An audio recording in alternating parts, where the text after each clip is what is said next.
Okay, so we've just arrived at Bryce Canyon. We're going to head over to the rim and take our hike.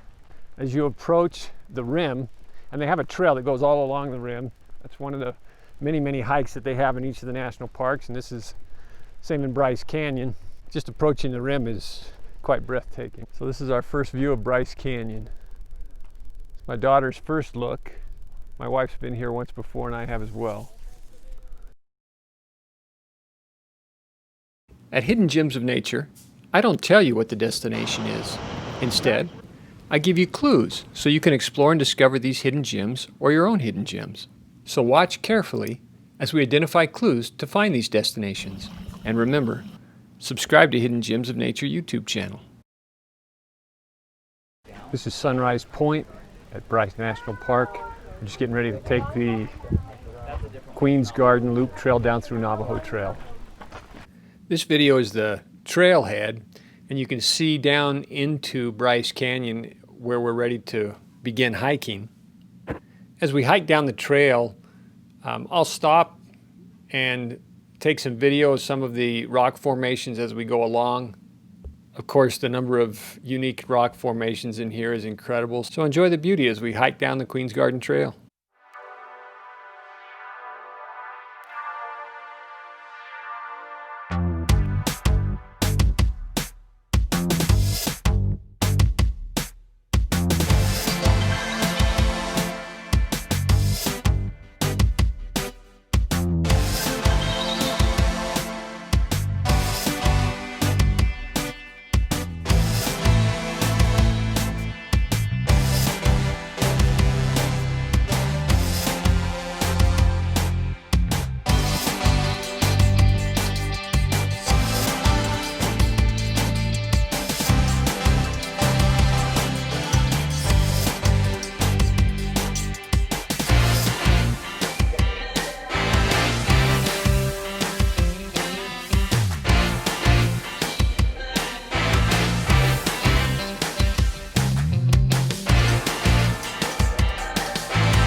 This is one of those hikes where it seemed like every corner you went around, every bend you ran around, every new view you got had some new unique look, some new unique perspective or rock formation. Just, just really enjoyable every time you turned around and looked.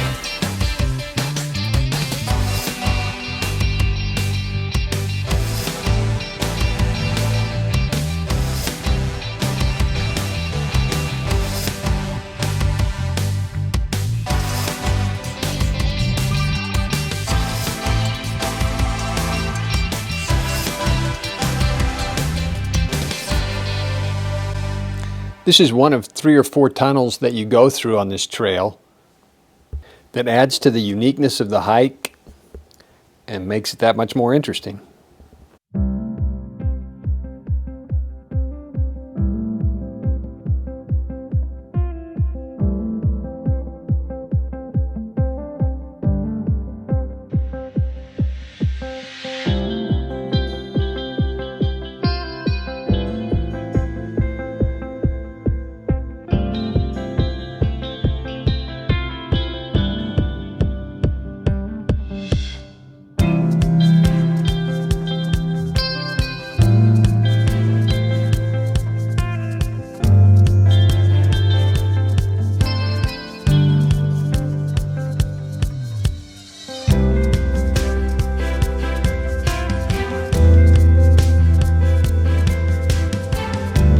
One of my wife's favorite things is to see this red rock country silhouetted against the deep blue sky. And although we have a couple of pictures that show the blue sky against a red rock, on this trip there was so much smoke in the air that you won't see that incredible contrast between the red rock and the blue sky. I hope when you go to Bryce Canyon that you're able to see that deep blue sky against that red rock.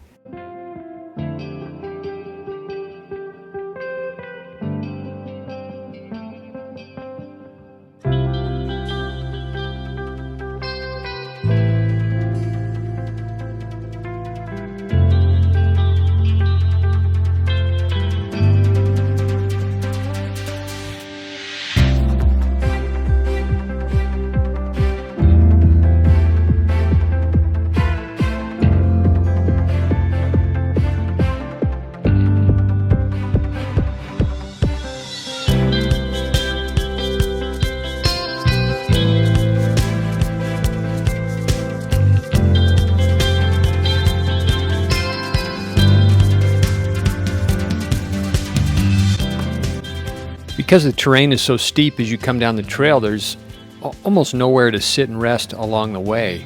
But once we get to the bottom and begin making the transition to the Navajo Loop Trail, there's lots of little places to rest, whether it's under a shade of a tree or under a ledge, and here's a few of them right here.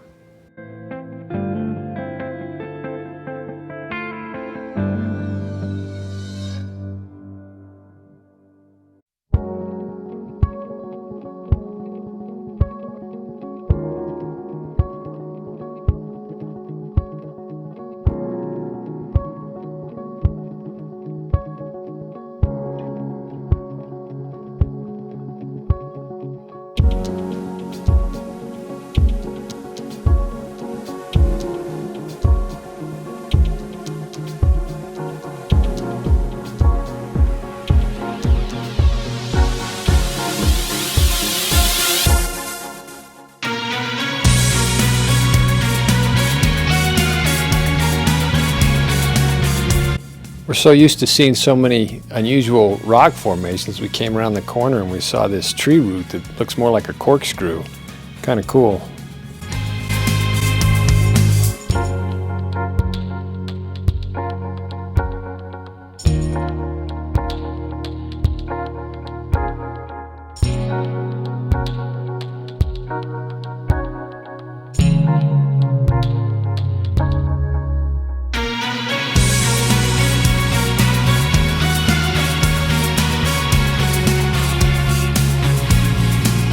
We're approaching Wall Street and the well-known switchbacks on the Navajo Trail Loop.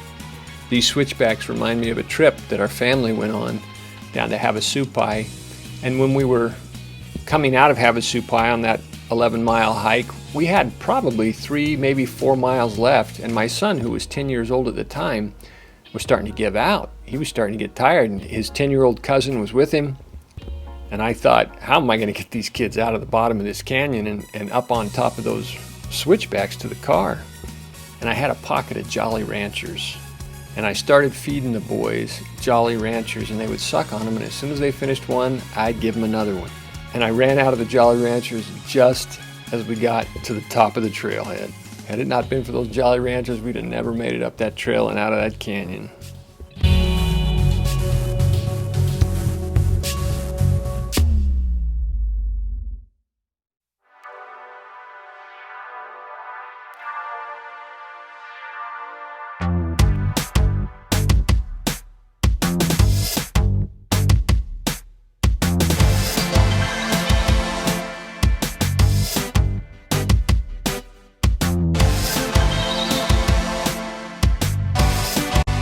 This is Wall Street on the Navajo Loop Trail. It's obvious where they get the name, but it's quite a cool little slot canyon here. And of course, the hike up is just a switchback after switchback straight up the side of the mountain.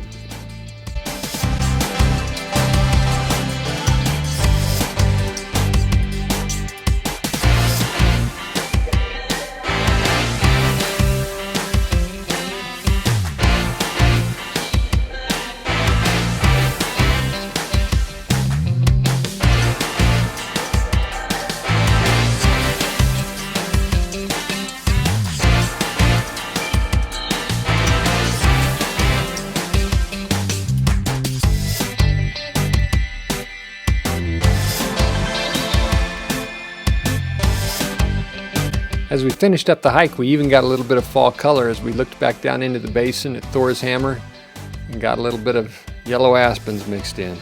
It's really a great hike. You'll have to try it sometime.